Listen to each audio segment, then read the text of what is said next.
textile park is going to come up near Warangal in about 2,000 acres. Industrial parks for the core sectors of aerospace and defense, electronics, hardware, food processing, plastics and polymers, green technologies, and gems and jewelry are also proposed. We are also proposing 3 industrial corridors: Hyderabad to Warangal, Hyderabad to Bangalore, and Hyderabad to Nagpur in the first phase. Planned industrial development will be possible by following the corridor approach.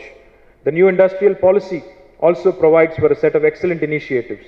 These incentives cover concessions in stamp duty, power subsidy, VAT concessions, interest subsidy, training subsidy, investment subsidy, among others. Exclusive incentives have also been given to the textile sector to promote weaving, dyeing, and knitting units.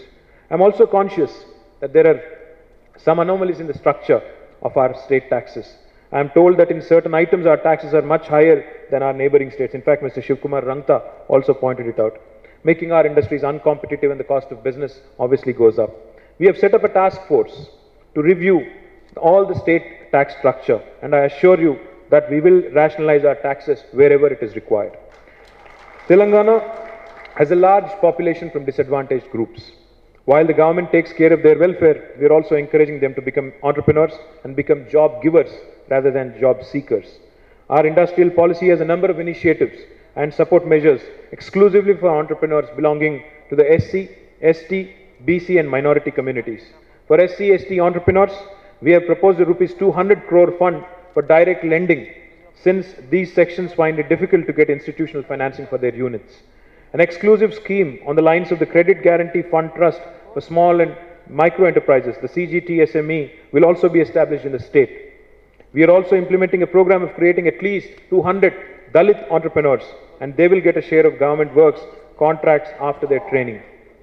I'm happy also to mention that Economic Times, in its Jan 20th issue, devoted a full-page article on the Telangana state Dalit entrepreneurship policy under the headline, "What Other States Can Learn from Telangana Regarding Dalit Entrepreneurship." Recently, in collaboration with Government of Telangana, DICCI, the Dalit Industry Chamber of Commerce, organized a national expo in Hyderabad. This expo was well attended and appreciated by everyone who attended it also. I'm very thankful to Federation here that they were also part of it, this DICCI event. I urge all of you to participate in the supplier diversity and vendor development programs also. I'm confident that our entrepreneurs have the required capabilities to meet your standards. They don't need concessions, only connections and networking opportunities. With all these advantages, we are confident that the state of Telangana soon will become the most preferred investment destination in India.